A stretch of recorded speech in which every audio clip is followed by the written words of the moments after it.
So what's your podcast about? Superheroes. It's a little geeky, but I think you guys are gonna like it.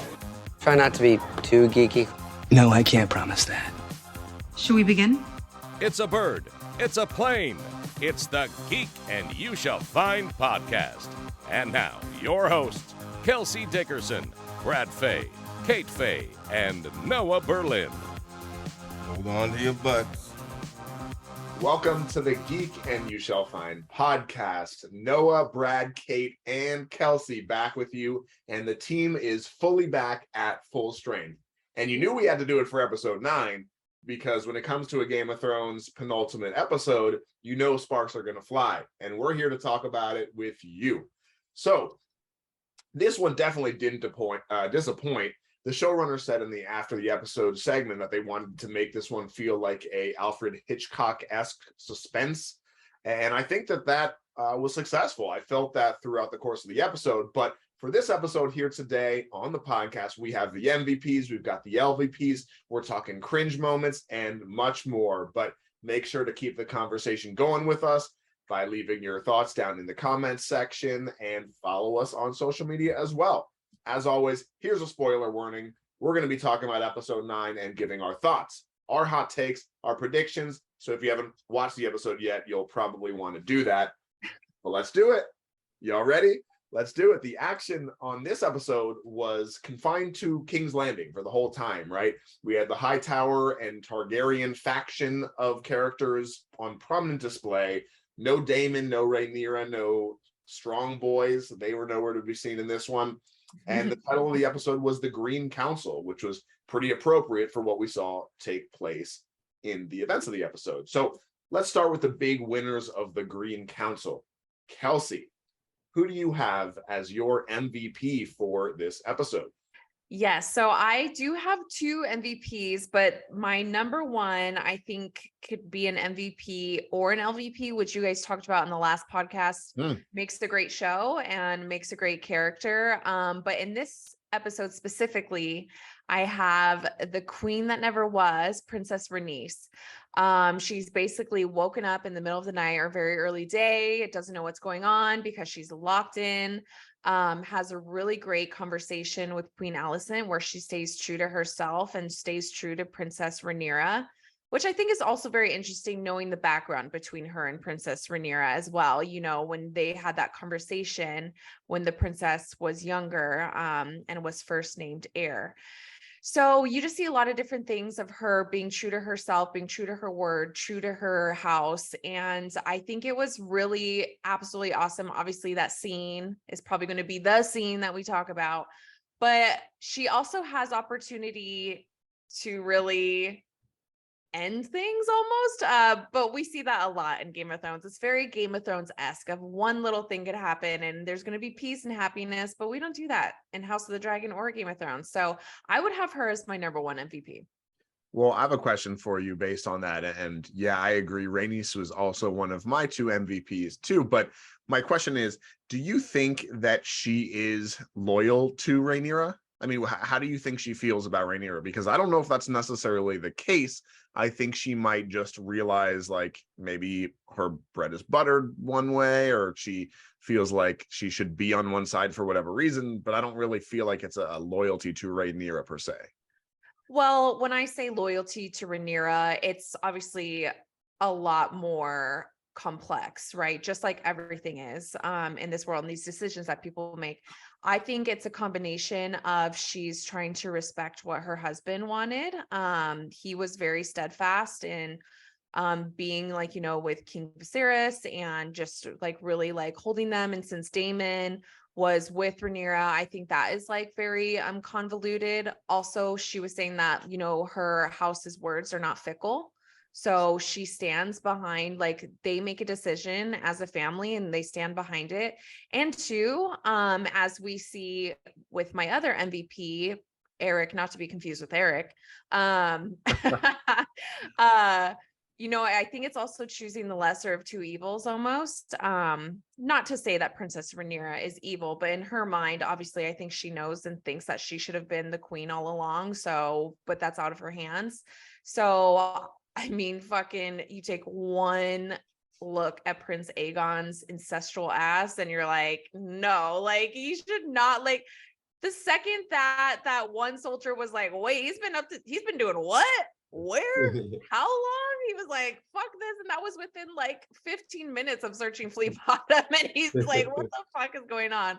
So obviously, people know their secrets, their deepest, darkest secrets the most in your own family. So I'm sure she knew what was going on, just like Queen Alicent does as well. So for me, that's what I think for me, but I guess you could mince words either way. Okay, well, Kate, based on your background for tonight's episode, it seems like Rhaenys might be your MVP too. Is that the case? Yes, for sure. No LVP here. She is my MVP. I get why some people might be mad at her, right? Like she could have just Dracarys'd everybody there at the end. But for me, she's been such an observer of things like this whole season. So it was cool to actually see her do something and really get involved. And like Kelsey said, I agree, like the conversation with her and Alicent was awesome. It was really good. She burned Alicent with that one quote, which I do have. I can pull that up really quick. But that was amazing. And I really feel like in that conversation, Alicent kind of sealed her fate on which way Rhaenys was going to go and stay loyal, because she says like, hey, like you should have been the queen, you know, trying to appeal to her a little bit. And it's the same exact thing that's happening here, because she was the firstborn. She got passed over because she's a woman. That's kind of what is the deal with Rhaenyra, right? Like she's getting passed over because she's a woman and, you know, other reasons in Alicent's mind. But so I thought that kind of sealed her fate. And she's like, you are not, this is not it. Like I am with Rhaenyra. I'm getting out of here. I'm going to let her know. So I was a big fan of her this episode. And I also have just my honorary mentions are everybody else that stayed loyal to Team Black. And that's Lord Beesbury, RIP, Lord Commander Westerly, House Fell, the Lord who got hanged, I don't have his name, Sir Eric, and Miss Arya, who also advocated to shut down the Kids Fight Club, which is great. That'd be Alan Caswell, who the bald guy who was the coward and ended up getting got anyway. Yep. Yeah. Wait, let's wait 15 minutes for Brad to look up the IMDb of every film that he's been in really quick. Oh yeah, I got it right here. Yeah. So the scene was really interesting, I think, and I'm really on the fence based on what we're talking about with where Rhaenys kind of lies in terms of her allegiances, and I feel like it's more just to herself. But I think that she, you know, when she realized she was a prisoner, she was big mad. She was big mad. And when and she's really smart. So when Alicent came in and she's talking just like you said, Kate, and she's talking like, you know, we all know you should have been the rightful, like she easily sees through that.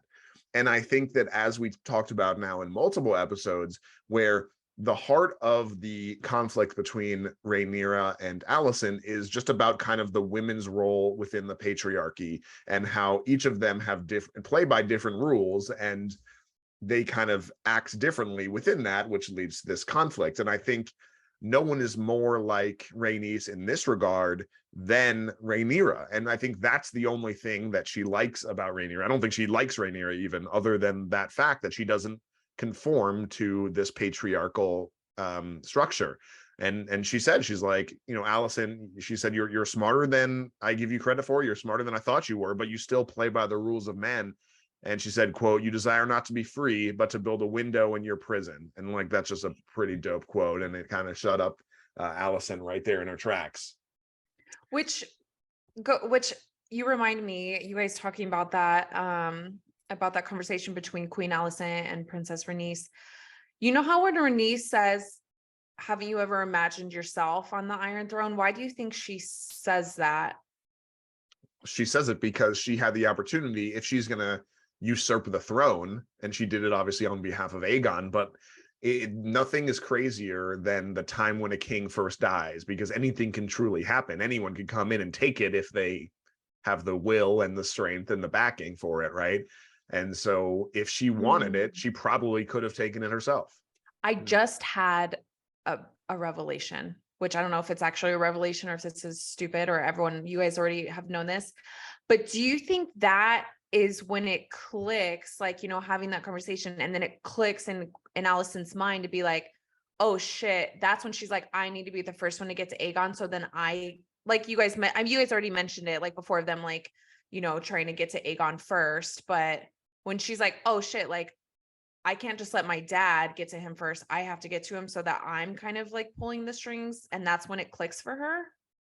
And that's why Queen Rhaenyra says, or Princess Rhaenys says that. Cause she's like, cause she knows that Aegon is not going to be a good ruler. Like, so whoever is in his ear is going to be the ruler.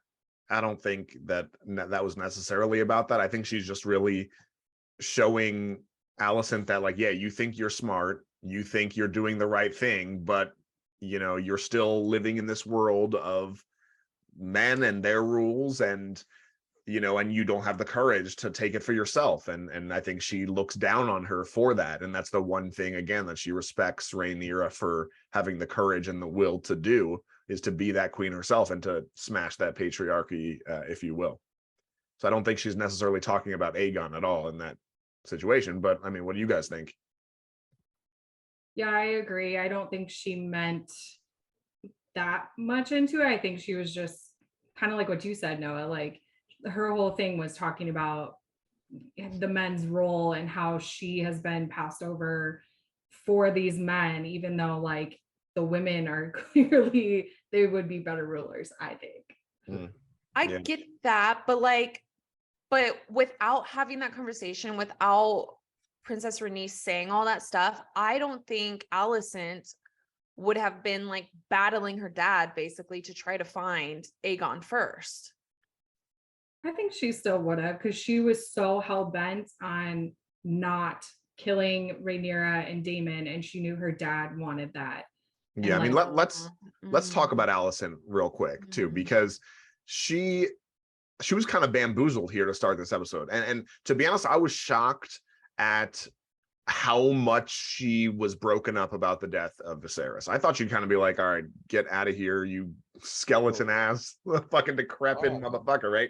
But she was really sad and mourning this guy, and she's broken up about it. And when she goes to this meeting at the small council, she sits down thinking that, okay, now we're going to break this news to everybody and we'll have to pick up the pieces and figure out how we're going to proceed. And then she finds out that everyone's basically been conspiring behind her back and making these plans, and she's outraged about it. I mean, she's not here for this whole coup that they want to have. And she claps back at the one guy where I think it was the Maester, Grand Maester, and she's like, one more word, I'll kick you. Say one more word, I'll kick you out of this chamber and send you to the wall, kind of thing. Like, she was taken aback by this, and there was friction between her and Otto from that very moment. So I think the whole episode, they were kind of playing this game of who is going to get in Aegon's ear first and try to, you know, manipulate him or influence him the way that they wanted.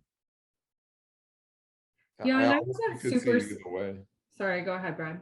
No, I really could see it either way. I could see what Kelsey's talking about, of that's when she was like, oh, this is important that I be the person, you know, the right hand, quote unquote, man, you know, here, and not my dad. But like you guys also said, maybe that race was already going on in her mind like a little bit earlier. I really could see it either way. It's tough when you're not, you know, when you're reading it, you get to get inside the character's head and kind of know what they're thinking. Like, all we can do is like speculate, especially like you guys were talking about with Rhaenys. Like, well, is she really loyal? Like, is she doing what's best for herself? And I'm like, she was a character locked in a room the whole episode. Like, we never got to get inside her head or see her having a discussion with anybody. Like, and that's what makes it so hard and makes it where all we could do is like speculate. Well, yeah, I think that's what's going to be so pivotal, obviously, in the next episode. But also, with Alicent, do you think, going back to, you know, her being broken up about King Viserys, I think she had a certain type of love for him. I mean, he's literally the only guy that's been in her life except for her dad that has really had probably like a huge impact, and wasn't, you know, like wasn't just like someone that was working for her or whatever, like they were doing stuff for each other. Father of her children and all this stuff. But obviously her number one motivator, it seems, is being a mother. Do you think she understood the gravity and finally, after 20 years of, her dad saying, this is what's going to happen, you have to protect Aegon, you have to protect your kin, otherwise, it's going to be divided, they're going to have to kill each other, whatever. Do you think it was like, okay, the moment is finally here? And because she sheds like a tear for a like she does, like she's at first she's like very like, okay, she's sad, but within like 5 seconds, it seems she's like, all right, like she's like got it locked in and she's ready. And now she's like doing all this shit, trying to find Aegon first and doing all these things, talking to all these people. Maybe it just comes from a motherly love or protection. I don't know if she loves her children, but protection at least. I mean, yeah, I just didn't get that. I thought that in the first season, the whole small council, she's super sad about it. And then they show another scene again where she's like mourning with his corpse right there. And that was real nasty. Like, I didn't expect her to be there, whereas the Silent Sisters were like cleaning the gross eye socket, like, and she was in there crying over him. So I thought that the whole time she was super broken up about it. I think her number one motive is performing her duty, whatever that might be. Mhm. To look what Kelsey's saying of like, oh, she wants to be a mother. I don't think she wants to be a mother. Like, remember when she took that slight when, a girl's like, oh, I don't want to just be some woman popping out kids. Like, Alicent kind of was like, oh, damn, that's my life. Like, I think she doesn't really know what she wants. I think she knows what's expected of her and what's expected of other women and wants them to perform that. And I think that that's exactly what you said is at the core of the difference and the disagreement between Rhaenyra and Alicent, where Alicent is not her own human being. She's a person that exists to do her duty and to, whether that's either as a wife or a mother or whatever that might be. And that's why Rhaenys in the scene we've been talking about is almost calling her a coward, of just being like, have you thought about yourself on the Iron Throne? Probably not, right? Because you don't even have that foresight to be able to see yourself there. What do I want? Yeah, for sure. Well, Alicent is my main MVP of the episode, and for the reason that she both got what she wanted and managed to come off as sympathetic in this episode. And maybe I was the only one, but I really liked her. I mean, they showed how outraged she was at even the prospect of killing Rhaenyra and her kids and Daemon. She wanted to do things the right way. She went up against her dad. And then I was kind of rooting for, I mean, granted, the only side we see in this episode is the Greens, right? So you have to root for someone, I guess. But I mean, I was rooting for her sort of in this episode. And so I thought she was a little sympathetic, but she beat her dad at the game of finding Aegon and getting that. There was a funny moment where Aegon's like, do you love me? And she's like, you imbecile. Like, that was great. And she said to her dad, she's like, I have Aegon, we'll proceed now as I see fit, we'll send terms to Rhaenyra. So anyway, Alicent was my main MVP. But Brad, you haven't said your MVP yet. Where do you land on this whole thing? I mean, my MVP, kind of what Kate said. I just want to give a shout out to all the real ones out there, the Lord Beesburys of the world and the Sir Harold Westerlings and all those who stood their ground, damn the consequences. It was good to see, those, it's easy in those moments, and you always wonder, like, well, what would I do in that situation? Like, I've got these people like looking down on me right now, like, are you gonna bend the knee? Like, do I really want to be loyal to the people who aren't here? So it's always cool to see those characters and those who are willing to kind of step up. And the other MVP I had Ramin Djawadi, kind of just setting that tone, like right from the beginning, like the score. I mean, the music's been great all season. You expect nothing less, but man, like, is there a single person they could have brought over to Game of Thrones that, from a production side of things, that's more important than him and kind of continuing that? We know when something crazy is about to happen. It's not someone who has to score like he would have scored, or, oh, what would he have done, like, to set the pace. Like, we always know as an audience, and they use that to our, sometimes they manipulate with us too. It seemed like this whole episode was like, oh, something's about to go down, and like, oh, we'd have like a little chill. Like, they were, that it was that kind of like that light, what is it, the Light of the Seven music, like right from the beginning was kind of you know, the kids like walking down the tunnels. I'm like, oh man, some crazy, it's episode 9. Like they know what we're thinking and use that to their advantage all the time. That's a really good The point. best scene. Yeah, that's a really good point. And yeah, you're right about him for sure. The music you're right, it's been good the whole season, but this episode I think it really stepped up, and it was just so intense the entire episode long, and it really just set the tone for the themes of the whole episode. So thought it was great. And Lord Lyman Beesbury, let's just talk about him real quick. R.I.P. He goes, "This is seizure, this is theft, this is treason." It's like, all right, man. He's like, he's a real one, as you said. But first off, Lyman Beesbury is a very everybody loves Raymond ass name. First of all, that is what is that name? Lyman Beesbury. But also like, man, he honorable, but Sir Kristen got like, what the fuck is wrong with Sir Kristen is a psycho too. He's literally gotten away with murder multiple times now. And okay, that's a good point. We haven't really talked about that. There has been no consequences for him just murdering people in public, like important people. Like if he's the doing guy said, oh, sorry. No, I guess that's right. I mean, I guess that wasn't the queen's order. I was about to say, like, you know, if he's doing, but yeah, you guys are right. Like, I didn't really think about it. He's never been doing it because he was given the order to do it. No. And the commander is like, take off your cloak, give me your sword, and he doesn't. And then he just kind of just like, all right, guess we're just all going to stand here. And then he finally takes off his own and is like, oh, I'm going to leave, which I thought he was going to get got too. But yes, he just... There's no way a cloak comes off that easily. He pulled off that cloak. I'm like, man, everything takes like 20 minutes to get off in that armor. Like, he like pushed the button in the back of his suit and the cloak just came right off.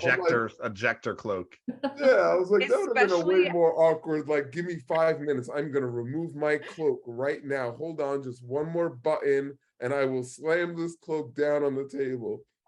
And then he just like bundled it up like a fucking sheet. But especially after the hour-long sex scene, if we're talking about Sir Kristen and Rhaenyra, when like they were younger, like them taking off all this stuff took him literally the whole episode. So there's no way. Yeah, some bunch should have been flying or something.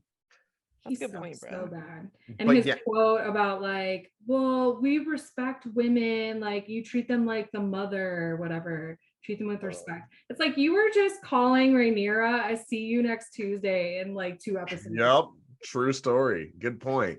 Yeah, that whole part of him wandering through the streets with Aemond was just weird, and like his outfit was just very funny to me. The hat was so bad. It's like no one has any costumes in this. Everyone just wears hoods. Everyone, right? But he had a whole like separate outfit. Like he went and raided some like other closet. Like, where'd he get that? It's a hat. I've never seen that hat before. Oh my God. It's so good, man. The costume people are like geniuses though. Like they know how to make us like this. Like I always remember when I used to be like a big WWE fan, and it'd be like a wrestler I liked, and all of a sudden, like one time he'd come out, you know, in like a corny outfit. I'm like, oh man, they're definitely gonna make this person a heel right now. Like, why is he coming out in a suit and pink shorts? Like he's definitely, so they know how to like push your buttons and be like, let's give him a stupid outfit that will make the audience hate him even more. Yeah. It almost like, that pairing between Sir Kristen and Almond just seemed like a forced interaction to be able to let Almond say that he wants to be king and that he's fit for it. And that for Sir Kristen to be like, well, some people have been given stuff that you want. And he's like, obviously talking about Rhaenyra probably still because he can't get over it. But like, it just seems, very weird and forced interaction. And I think it was just a pairing of like convenience. Also, it was weird how he kept calling him Cole. And I had to like think for a second of like, who is he talking about? I'm like, oh yeah, Kristen Cole. But like no one has called him that at any point. Right. I didn't even catch that. Yeah, multiple times he called him that. Yeah, Cole needs me because Aegon is a deviant. I don't know, whatever he said. Maybe they're holding G's and we didn't know. Well, speaking of deviants and weirdos, let's transition to the LVPs of this episode. Brad, why don't we stick with you here? Who did you have the LVP of the Green Council? once again, I am going to be the outsider of the group, and I had a hands down Rhaenys Targaryen is the LVP. Wow. Like, what are you doing? You literally had them all standing right there in one spot, and instead you choose to go off and warn people about the problem you could have just solved. Like, why are you bound? Like, if you know this is a threat to the point that you need to go warn other people about them, why didn't you just solve that problem like right when you could have? Like, I did not get, I mean, you know, maybe we'll get to hear her motivation later, but I cannot think of a single justification of like, oh, this, I couldn't do that to a child. Like, come on, you know that kid is like wild, man. Like, get at it. Like, I'm really trying to think of a good justification that I could be like, oh, I'm like, what, you had a talk with Alicent and she's smarter than you thought, so you decided not to burn all these people? Like, I really want to hear her explain like what her justification, and I'm wondering if like Damon will call her out on that. Like, the showrunners like and the writers have to have her explain what her thinking was. So I'm sure Damon's going to be like, so why didn't you just do this when you could have? And she'll have to give some explanation. I doubt that's ever going to come up. She's probably just going to say what happened and that she escaped and went out. Like, Yeah, they're not going to, she's not going to be like, oh, by the way, and I could have killed them all, but I didn't. Yeah. No, that, okay, that's a good point. Maybe it won't be. I agree with that, Kelsey. No, that's a good point. But I'm sure her and Alicent down the line will maybe have another encounter, and Alicent will be like, you could have ended this all. Why didn't you? Like, they've got to give her an opportunity. Like, why didn't she? Like, who? If Maybe she doesn't want to murder people. Maybe she's not a murderer. Because she knows they're so bad that she needs to go warn other people about what they're about to do. So why wouldn't you just fix the problem? The only thing that I can think is that she truly just doesn't think it's her problem. Like, she's not necessarily on Rhaenyra's side where she's like, oh, our side could have won, we could have killed the other side. She's just doing her own, she's just trying to get the hell out of there with her dragon, and she will warn them that they're all going to come to try to murder you, but like then she might stay out of it. Like, I don't know if she's going to be on the front lines fighting alongside Rhaenyra and all them, because it seems like she just wants to do her own thing. I mean, she got to know her grandchildren are in danger this way. Like, you're not wrong. But you're not wrong. I can't think of a single reason why you would have that hesitation to be like, don't you want what's best for your grandchildren? Like, I need something good. Like, I wish Alicent would have been holding a baby or something where I'm like, she probably didn't want to birth. Like, I'm like, yo, like, baby. Fuck all those people that were saying like, Otto, you could have got them all in like one swift motion and been out. Like, it wasn't like, well, she would have been killing a lot of civilians that were up there. Like, she already did that. She killed a bunch of civilians. It's so true. I just wish she gave no fucks about it either. No, hell no. I mean, don't get me wrong. I was shouting Dracarys at the screen. Like, I did want her to do that. So question for the three of you. Did you think when the dragon is roaring in their faces and then it's like, because I thought she's gonna bust through and then fly away. I thought she was just gonna be out, but she turned around. The dragon was right in the faces of all those people. Did you think for a moment that she was going to Dracarys? Yeah. Yeah. I thought this was gonna be like a red wedding. I thought that whole family was gonna be wiped out, and then we're gonna be like, oh, maybe that's what the show's not about, and maybe like Corlys and her team up. And then that's, you know, the Dance with the Dragons is them against like, you know, Daemon and something like that. I was like, oh, they're about to wipe out all of them. And all these characters that we just spent all season watching are going to be out of contention. What about you, Kelsey? Yeah, I mean, I definitely thought there was opportunity for it, because why? Like, you know what I mean? And I obviously, that was probably a production choice to make you feel like he's like getting all his breath so that he can do a big Dracarys. Is that what that was? What you were just doing? He had a seizure. And if you're not watching on YouTube, I highly recommend you watch us on YouTube for a lot of reasons. That being one of them. What is going on? Oh yeah, my internet froze again. Yeah, that's what it was. No. But then I got to thinking, I feel like we've already addressed this before, so I apologize if I can't remember, but aren't Targaryens immune to fire? So I also had that question. So maybe she thought she was going to do it and just piss a bunch of people off anyways, and it wouldn't actually kill the people. Like, obviously it would kill the High Towers, which would be a start because the kids don't want this. I mean, Almond does, but like maybe she'd be like, well, maybe I'm just gonna like, I'm not gonna murk all of them. So Yeah, it's not so gonna- we were talking about this when we watched tonight as well. And I think that it's not necessarily the case for all Targaryens. I think it's kind of a special thing because if you remember in season 1 of Game of Thrones, Viserys, who was the asshole brother of Daenerys, like he did get burned by fire, and obviously then he died because of the melted gold or whatever. But Daenerys was obviously resistant to it. She was fine multiple times being in the fire, but it was not a thing that everybody and every Targaryen had that trait. So I don't really know how that works.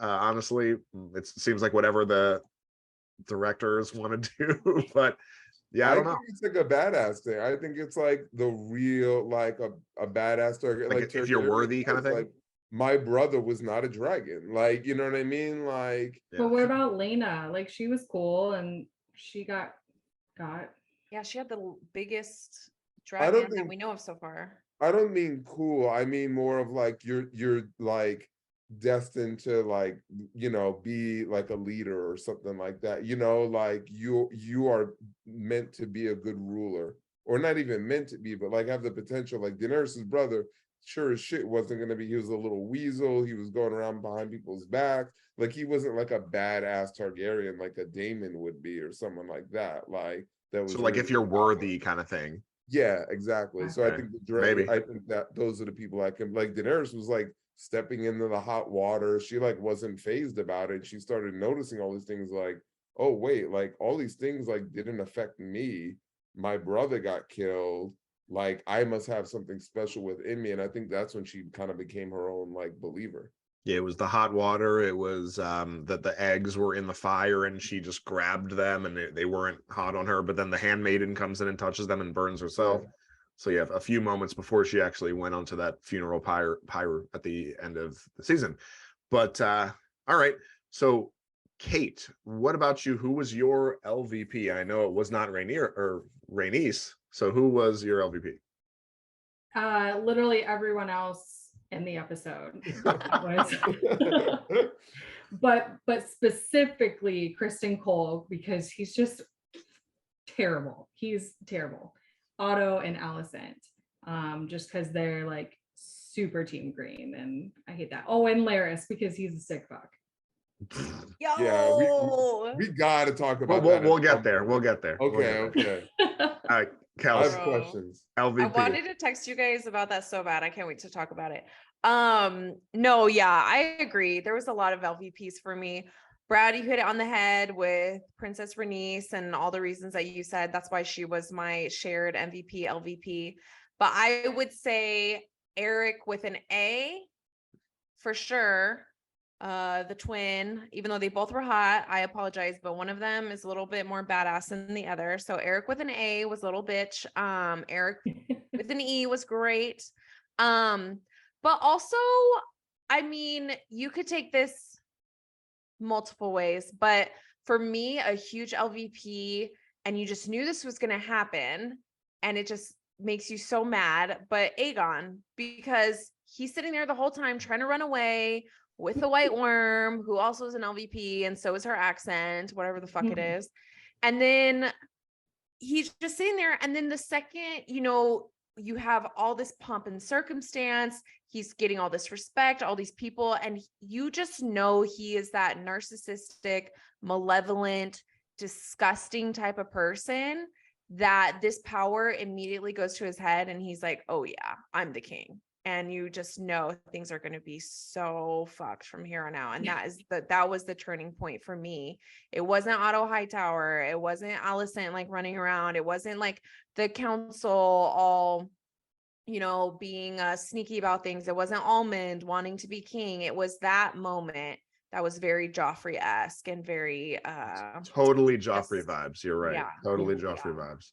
God, I knew that was coming too. I told Kate the second they started like cheering and he kind of like got that spark in her eyes, in his eyes. I was like, yo, he's 5 seconds from running up and down the stage like, whoop, whoop, whoop. I can't hear you. Like, I was like, he is Doing like a Hulk Hogan. Like, yeah. I was like, he all of a sudden just turned the 180 from I don't want this to like, Yo, I am all about this. You know how bad I wanted that when they were putting the crown on him? I just wanted it to like go over his face. Totally. Like, I was like, that crown's not gonna fit him. That was the Conqueror's crown. Oh my God, that would have been amazing. Well, so first many of all, LVPs. Aegon with his like, I don't know, like his eyes, it's all like red around his eyes. Like he looks like just super emo. He looks like Gerard Way from My Chemical Romance. Is like exactly what he from the Black Parade. That's what he looks like.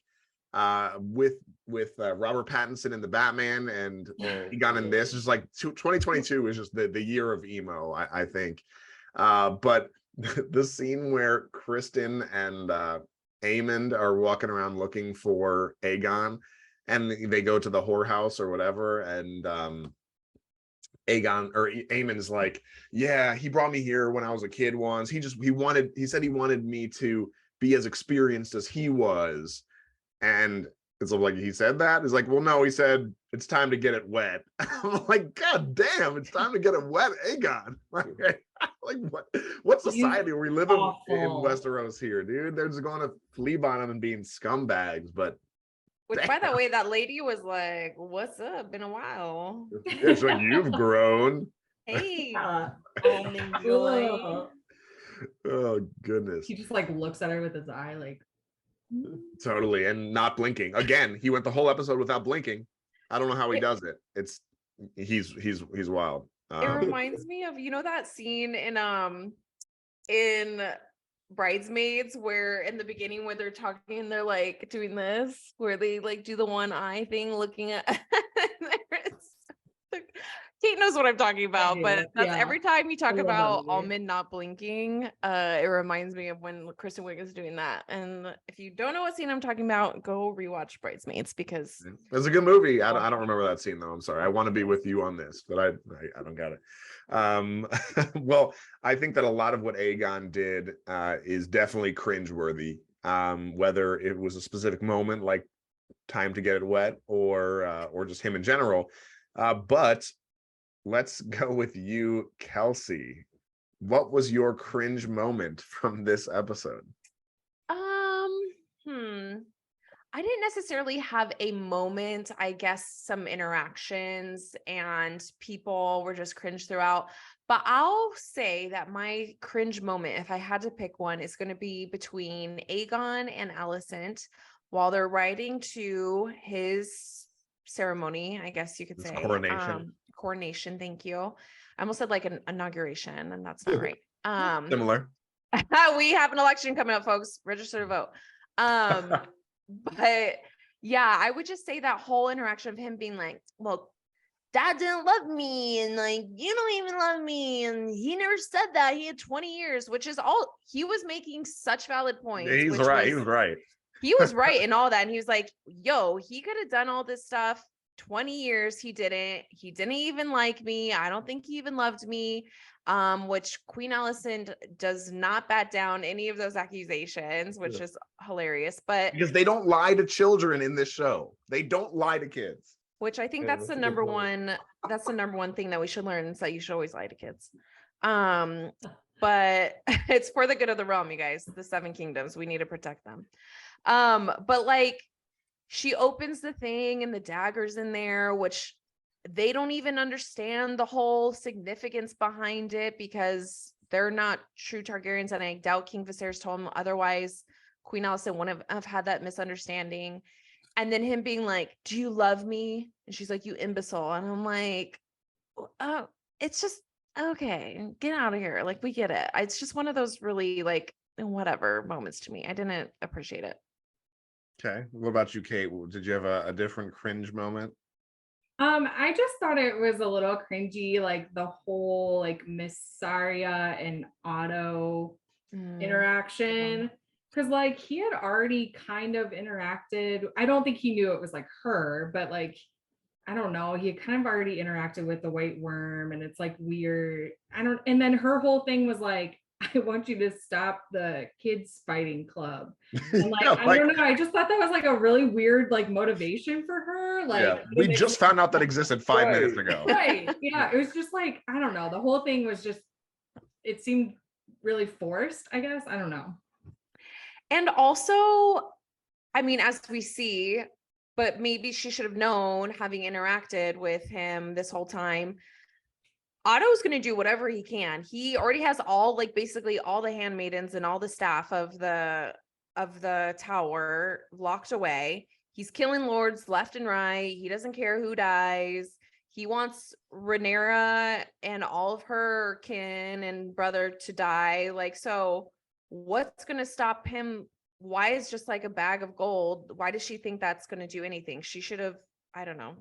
She should have never said that she had had Aegon in the first place. I think anything's going to come back to bite her in the butt. Oh wait, no, it does. They light fire to her thing. I was wondering what that was. I couldn't. I was gonna ask you guys who that was that lit the fire and where that was. I didn't catch that, but that does make a lot of sense that was her area. But who knows if she's in it or Lord not? Larys, I think. Yeah, Lord Larys again is like going off to kill people. Yeah, I mean, not him, but like sending people. Sure. I mean, to me, the cringe moment, there was a few really, but the cringe moment was obvious. And it was the scene with Larys and Alicent. And that one really caught me off guard. I just did not see it going the way that I thought it did. She walks into her bed chambers, right? And he's just there in her room. And I'm like, what the fuck? Like, she's the queen. You can't just hang out in a room. Like, there's no one guarding this. And then all of a sudden they start talking, and whatever he says, there's a web of spies in the Red Keep. And the king knew about this, found it advantageous to pay the weaver. And I didn't understand exactly who, like, is he I wasn't sure exactly what he was talking about. And then she just keeps taking off her shoes and then her socks. And then he just starts jaying it. Like, I couldn't believe we were seeing that. And like, it's obvious that like he's providing this service for her and she is paying for those services with a login to her OnlyFans feet page. Like, that is how she's paying him. And he just man, I couldn't believe that. It's so funny because it seems like, I mean, obviously, okay, it makes sense because they obviously panned in on his club foot purposely while he's like walking.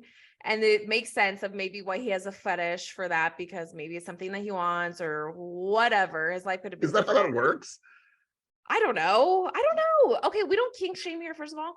But to your point, you know, a few episodes ago where he's like, I'm going to call on you for a favor for an exchange of all this stuff. And you think it's going to be some like crazy shit of like, well, he ended up killing his own family anyway, so that wasn't the favor that he needed. Like, you know, all these things that you think that he's going to cash in on. Like a get out of jail free card or something. Yeah. And it ends up being 20 years of the same feat over and over that he's just jacking off to. It doesn't even escalate to like the next like touching or like licking or fucking. Like, you know what I mean? Like, Kelsey, it's Jesus. just, it is.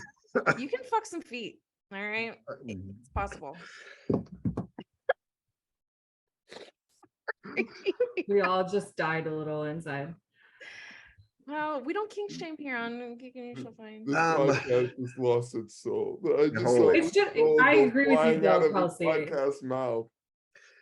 Okay, I agree with you in that, like, it's a weird, like, that's what he wants out of like all this, like, playing the game and like he could have all this power and stuff. Like, that is what you're wanting.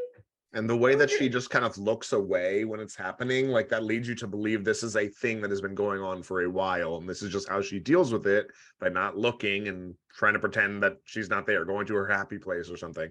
Okay, but also this has been going on for 20 years. How is she not just like so in a different space? What do you like mean 20 like, years? almost crying every time. Huh? What do you mean 20 years? Where do you get 20 years from? How long has it been since he said that? Well, 20 years is from like when she was queen, right? Well, Aegon is 20 years old. So, I mean, this has not been going on since he was born. Okay, well, at least 10, at least, if not more. Okay. Decade, okay, whatever. Years. This has definitely been going on for years. So, like, how is she still looking like this is the first time that it's happened? Like, don't you think you would have, like, gotten some kind of system down to be like, okay, like, I'm gonna read my book. I'm gonna read the scripts or something. Well, she can't be like scrolling Twitter. What is she gonna do? I'm gonna read my book. gonna do a crossword My puzzle. book? I don't know. She can be studying the scripture of the seven, or whatever she wants to do, not just looking away crying after 10 years of this happening. She knows it's going to happen. He's in his bedchambers. I think someone even alludes to it, like, he's in your bedchambers late at night a lot. And she's like, whatever. Her Like, dad, I thought. yeah, her dad. Yeah, to Bro, him. And he's like, it could benefit you too. Like, so creepy. He's like, you want to show me your feet too? Yeah, Otto's next. Next episode is gonna be him whacking it to Otto's feet. Oh my god, dude. Jesus. He just Podcast has gone off the rails. goes around. He just Speaking goes of around how- King's Landing and getting people to show him his feet. Speaking of just I wanna how see Game of that. Thrones like influences us in pop culture and whatever, it's funny because like terms and things that are just such commonplace in this show, when we talk about it, we think it's no big deal because we're used to it. We talk about the show, but if people don't watch it, like we throw around the word bastards like very commonly, you know. And I was today, I was having a conversation where I couldn't remember Masaria's name, and I was like, "Oh yeah, there's the whore. There's the whore." I just kept saying whore, and I'm like, I need to relax with this. It definitely brings out the worst in us. The show brings out the worst in us, 100%. Yeah, totally. We're the best. I have a question that I want someone to give me an answer to. Okay. I want to know how this foot thing developed. Like, Laris is very good at like kind of saying like things and not really getting to what he wants. Like, how did that like first happen? Like, was she like, I've noticed you looking at my feet. Is this what you want? And took off her shoes. Did he one day just all of a sudden like really grow a pair and be like, yo, I'll tell you what on, but like, aren't your feet tired after a long day? Like, I need to know how this developed. You can't just cut to a scene of this going on and not show me how this developed over the years. Like, did he touch himself the very first time? She probably walked in on him like sniffing her socks or something. yeah. Like, I need some backstory. Like, I want a series to develop just on how this Oh, came dude, to be. you're a sick fuck for that, bro. I just have quite like, she's so high and mighty and he's so weird and like never really says anything out front. Like, I'm like, how did we get to this where this is going on? Who knows? But another cringy thing I thought was some of the CGI in this episode. I thought was actually kind of not great. Particularly, there was a scene that was like an overhead shot of the city as the two groups were kind of walking through, and it looked like a video game. It didn't look great, and I was surprised because typically it's really good in this. That's in so this show, funny. so. There's a point where I literally thought that the fire in a fireplace was like CGI. I'm like, that fire looks fake as hell. Like, so that's funny that you brought that up. I didn't really pay attention to the group shots, but I believe it. I think they're getting towards the end of the season and they're like, we got dragons coming up. We need to something. blow our budget on that for sure. Sure. We can't afford real fire. Just Yeah, seriously. do it in post. No money for propane or for lighter fluid Be anymore. like, we had to hire Quentin Tarantino for this episode Oh for my fee. God. So I got that that's one. all our money went. Yeah. So just some other notes in the episode. We've talked a little bit about the two twins that were in the King's Guard, Sir Eric and Sir Auric. And it was kind of cool seeing the two parties that were looking for Aegon in the city and all that. And obviously we see the difference of opinion between the two. And at the end, we'll see one that is now Team Green and one that is Team Black. So I'm interested to see whether it's later this season or later on in the series when these two meet back up, if they end up having to fight each other. And is that something they would do? Who knows? I don't know. But when they see the bastard boy with the white hair, the silver hair, and you find out it's Aegon's bastard, and one of the twins is like, yeah, it's one of many, I'd wager. Like, god damn, this guy is literally the worst. It was so sad. He was so cute. Yeah. And like, what a weird little like snippet just to show. Like, that was another like kind of like weird thing. It's just, he should have been fighting in the pit or something and be like, oh, like, who's that little kid like fighting with his long nails, and be like, oh, one of Aegon's bastards. Like, it's weird just to have him over in a corner just to show just one more what was he thing, doing in that corner? exactly. I think he was Get in there and up fight. next. Yeah, I think he was on deck. No, I don't really? think so. That was I the don't on think- deck circle? Yeah, that's Yes. why he looked so scared. I thought they were like, yo, you're in the next round. I don't think so. I think he was too young, but I think it was just like a weird Oh, throwaway, and that's why there they were had the kids rules fighting. there. Say that again? There were rules there. There's an age limit at the child fighting Well, they have pits. to be safe, you know, it's There's regulations. At 10 years old, you are a senior citizen. So that's Yeah. what's happening. No, yeah, I agree with that. Wait, what? Oh, I thought you guys brought up a good point with I'm just gonna call it the white worm. When the white worm, like when she brings up like shut down the way children are being treated, like for some reason I think the writers were like, hey, the next time we see her again, because we don't know if she died in the fire or whatever, like odds are she got out and she's fine. I have a feeling they were like, hey, we need a reason to like make her likable. And they were like, oh man, what could we do? We already like filmed all of her stuff, you know, or whatever. And they were like, let's make her not want the child fighting pits anymore.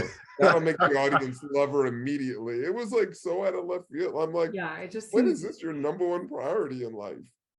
yeah. but also like they wanted Aegon to be even more weird. So like he's done with the whorehouses. He doesn't go to the whorehouses anymore. Now he just goes to the children fight. Is he betting on the children fighting? Like they said, he hangs out there all the time. Like what is he doing there? Yeah, but Probably that not worked for betting. me though, because like that did work because I was like, dude, fuck this guy. So that did like achieve the effect. I'm not saying it didn't work, but just like Right. But like with her saying that, I'm like, what? All of a sudden now I like you because I'm like, you want children not to suffer out of nowhere. Like that's why you arranged the kidnapping. This has been like a long thing that you planned out. Like it was so like not set up right. well, And but also I don't. also- Was it a kidnapping because he was hiding? It seems like he was working with her. Yeah. Like she was just sold him out. hiding him. Yeah. And She so sold she him out. basically like exposed where Yeah, she sold him out basically. gotcha. Mm. Yeah, but wasn't sure also about too, that. also too, to your guys' point, and just adding to like the weirdness and like the forcedness I thought of this was she had been in the hand's ear and pocket, or like vice versa, like she was in his pocket or whatever for so long.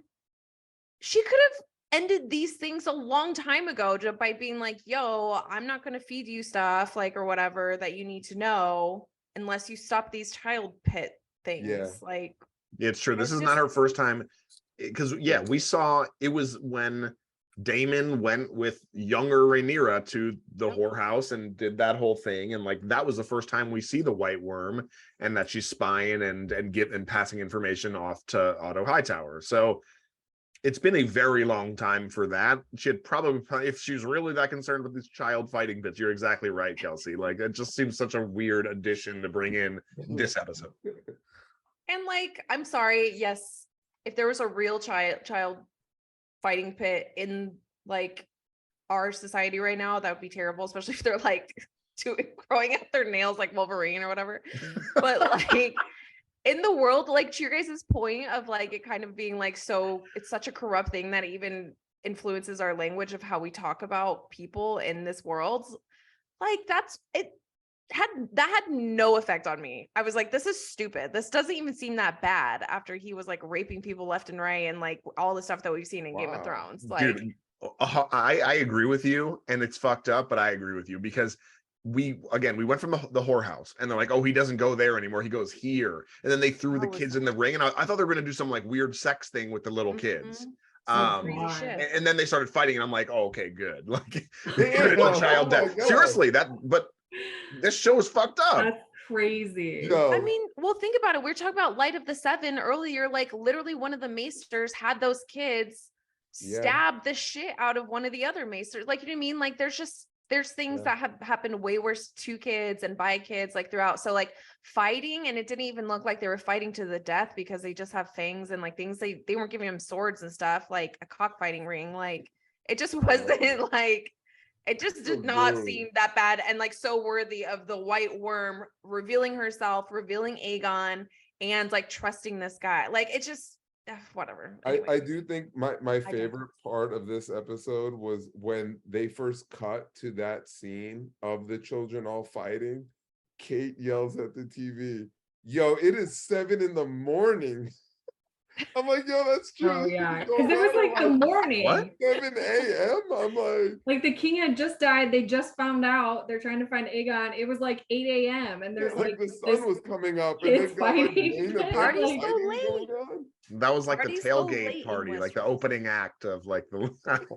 I think it was the party from the night before. Maybe that's where everyone ends after. That's like, what I was you know. trying to figure out. It got my mind thinking. I'm like, so yeah, is this the end of the? Or do these people like wake up at 5 a.m. just to get this going? Like someone gets Nah. there at 4 a.m. to help set everything up. Like, how does this ring operate? The that was my close first concern. yeah, the club's close at 6. The child fighting ring opens at They just 7. head You got the straight over? coordination at 8. You can Yeah, make it it's all work. the Dreas of child fighting things in Flea Bottom. Well, what else do we have? Any other notes, any other things you want to talk about from this episode specifically that we haven't touched on yet? I only have one more thing though. We've talked more than we should have about the White Worm, but she did have my favorite line of the episode. There is no power but what the people allow you to take. I thought that was a badass line. So shout out to it's the only thing she said all season that I was like, yeah. But Yeah, I mean, you have people that are very delusional in the show, and then you have people that are self-aware. And I think that someone like her and someone like Rhaenys, with what she said in this too, are people that are more self-aware of the way things actually are. So that's a good point. Yeah. yeah. All right. Well, Oh, sorry, just one more thing. I said no, but then I lied.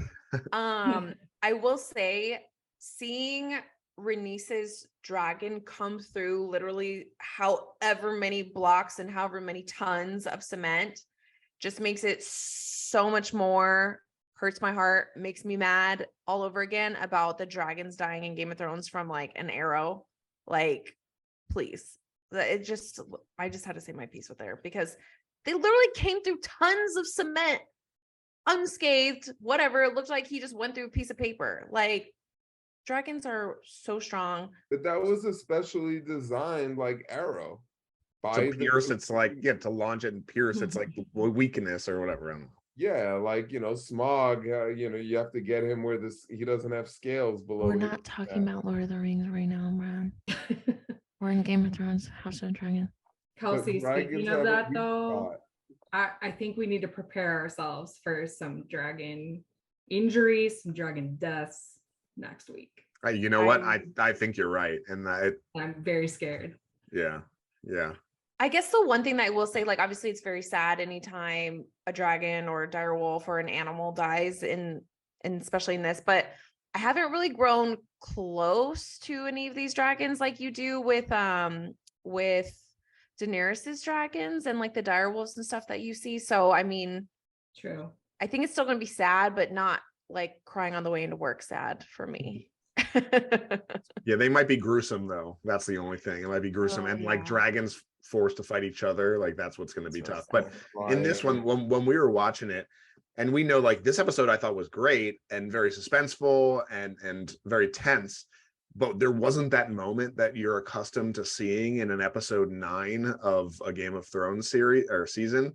And so, the last 5 minutes or so we're watching and we're just like, oh man, I guess we were wrong. Nothing crazy is going to really happen here. And like on cue, she busts through the thing. And at first I didn't know what was happening. I thought maybe like a bomb was going off or something, like a wildfire type thing. Cause you just see the rocks fly and people getting crushed and like people screaming. And then you see the dragon. And obviously, but I'm like, oh, that was wrong.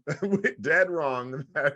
See, but like, I mean, not to open up this rabbit hole for everyone to go, like, I feel the opposite of most people. Like I've been seeing that a lot of like, oh, I thought this was, going to be like a letdown. Nothing happened. Like to me, like still nothing big happened. Like everyone's making it like something wild happened at the episode. I'm like, all she really did was escape with her dragon. Like I thought like everyone in that place was going to get killed or something where it's like, oh shit.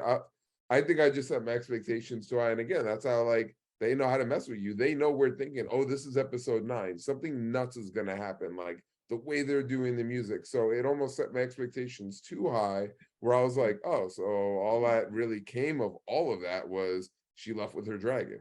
Yeah, I have a feeling though. I was going to say, I have a feeling that the the vast majority of people online on social media and stuff like that are going to side more and agree more with what you just said, though, of thinking of it not necessarily as a disappointment, but as being maybe a little bit more built up than what we actually got.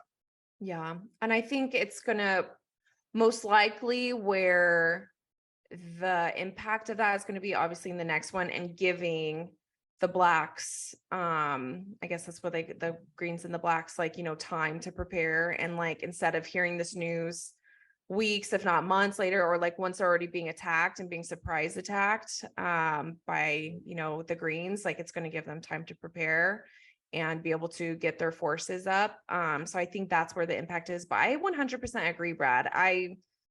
I mean, yeah, it was badass and it was cool, but it didn't live up to like all the hype and everything that I thought was going to happen. I mean, I guess another thing too is finally the Dreamy Girls thing of like the beast beneath the boards. And I did not even put that together until you just said it.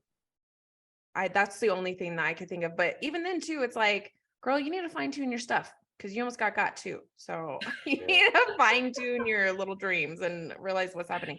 I mean, unless that's that true. I mean, who knows? Maybe that wasn't the thing that she was predicting. No, I mean, but I think that's great. What you just said, I would have gone this whole episode without thinking. We still don't know what she was talking about. No, I think you're dead on. Noah, you agree with me? Good work. Proud of you. I knew you could do it. But I had to make up for my foot stuff. Yeah, I don't know if that's making up for it. Speaking of Bug Girl, though, early in the episode, she's talking to her mom, to Alicent, and she says it again. She says the prophecy again, but beware the beast beneath the boards. But as she's doing it, did you notice what she was doing when she said that? No, I was trying to look. Okay, she was sewing. Okay, that's what I guess girls do there. They just sit and sew. But she was sewing like a spite, like bugs. Was it a caterpillar? Images of bugs into a thing. I'm like, bro, God, what is wrong with you, you weirdo? Like, bugs are very important, Noah. Dude, Bug Girl. Is there going to be like a payoff to all her obsession with bugs? Does she end up like taking over the kingdom maybe with bugs? Like we're all like making jokes, but then in the end she's like, you forget bugs exist all around us, and then the bugs just overtake everything. Like, I don't see it paying off. You know how they say that everyone had a dragon except for Almond? What if her dragon is actually like a giant, like a moth or something? Like butterfly or something, like giant caterpillar with wings, like a cicada. It just buzzes and it's like everyone is like, Oh, that is funny. But speaking of the finale and predictions and whether that's a real one or a fake prediction, what do you guys think? I mean, the way the books are written, and I've said to start this podcast numerous times, we have not read Fire and Blood. We do not know how this story is going to end, but I have read the Game of Thrones books, and it was kind of interesting how they did books 4 and 5. By they, I mean George R.R. Martin did books 4 and 5, A Feast of Crows and A Dance with Dragons.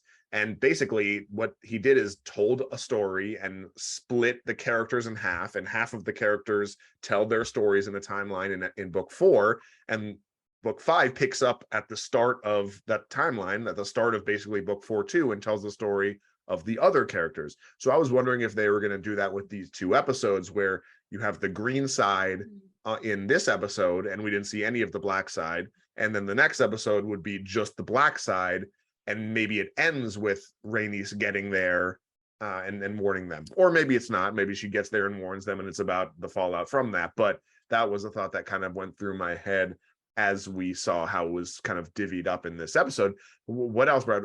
Do you have any predictions of things you're looking forward to seeing, or that we might see, or whatever? One thing that caught my I did not do this intentionally, but one thing that caught my eye was in the preview for next week, you do see Almond. So I don't know if that means there'll be a one scene. It does obviously seem like it's going to be heavily, black team focused, like for sure.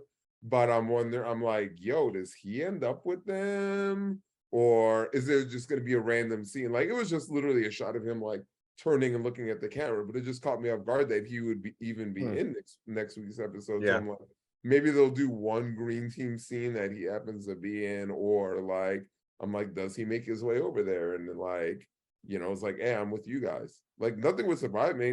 He has as much against his brother as, most of the other characters, it appears. So I wouldn't be surprised to see him switch allegiances. Interesting. Yeah. I think it would be cool to have an episode like that, but think about it. Like they don't even know that King Viserys is dead, which first of all, it's weird that Rhaenyra left, like when he literally was like a shrivel. But like they don't know that he's dead yet, and they're just doing the stuff. Why did they go back in the first place? They were just gonna go drop the kids off and then come back because their kids were fighting or whatever. She was going to do that, but then when the fighting happened, I don't know.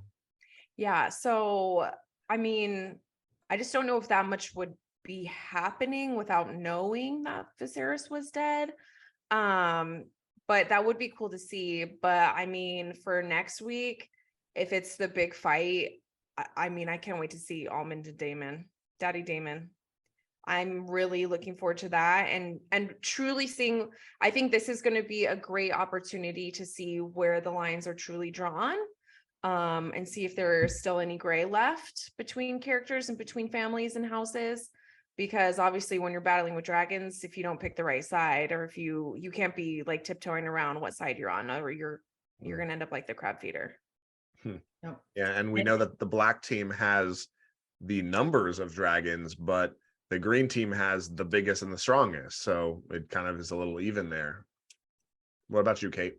Well, the name of the episode, I believe, is The Black Queen. It is. So that gives me some hope that Rhaenyra maybe comes out on top, but I have no idea, honestly. I don't know if they would make such like a nice, pretty ending. Like that doesn't seem possible either. I was very excited about the previews and watching Daemon sing to the dragon in High Valyrian. Very excited for that scene. Okay. Oh, I'm not going to talk about it. I did see like not like a spoiler per se, but something that like Don't you someone dare. talked about. Oh, I won't. Don't worry. I won't. We don't do those kind of spoilers on here. But Kate, that is a great point. I cannot wait for that. Daddy Daemon, which I have to say, he signed something at like a Comic-Con or something as Daddy Daemon, and Shut up. Who did? Matt Smith did? Yeah, so like he signed Matt Smith, but then it said like Daddy Daemon XX. And I was like, I would be a puddle in that Comic-Con if that was me. Oh my gosh, I love him. All right. Wicked Well, Witch of the West. this was probably the most eventful of these podcasts thus far. We appreciate you all for sticking with us. But hopefully we don't get booted off of YouTube and podcasting platforms for it. But that is going to do it for another episode of the Geek and You Shall Find podcast. We will be back next week again to recap the finale. I can't believe it's very depressing that we're already 10 episodes in and we have to wait another 2 years almost to get season 2. So very sad, but we'll be here talking about it, recapping it. If you want to relive the moments from previous episodes, please feel free to do that. And make sure to subscribe so you can be notified when all of our content drops. Thank you all for listening. Thank you all for watching. And to all of our subscribers in Japan, sayonara. Bye, guys. Bye. Thank you for listening to another episode of the Geek and You Shall Find podcast, powered by Superhero Faces.